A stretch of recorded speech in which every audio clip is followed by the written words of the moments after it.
So let's start our discussion of quantitative data by discussing how to graph it. For categorical data, we used bar graphs and pie charts. One of the most popular ways of picturing quantitative data is to use a histogram. To see how this works, I'm going to use some data that I collected recently. I asked 23 students to record their pulse rate and then arrange the data from largest to smallest in the data table on the screen. Next, I observed that the smallest value was 52 and that the largest value was 91. So as a first step in drawing a histogram, I grouped the data into non-overlapping intervals, also referred to as bins. Then counted the number of students in each bin. This is called a frequency table. I decided to have a bin width of 10, and this resulted in 5 bins.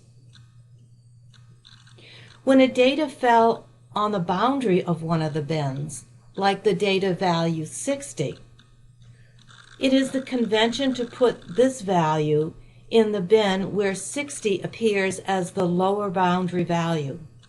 So technically, the bin 50 to 60 means all pulse rates that include 50 up to but not including 60. It is then quite easy to convert this frequency table into a histogram.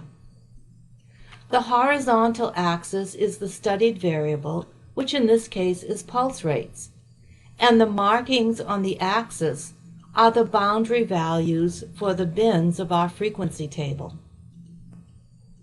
The vertical scale is a frequency scale, and the height of each rectangle corresponds to the frequency of that bin.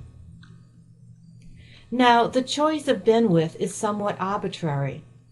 The smaller the width of the bin, the greater the number of rectangles. So this second histogram has a bin width of 5 rather. And notice the gap. There are no students with a pulse range between 55 and 60. A good histogram has somewhere between 5 and 10 rectangles or bins.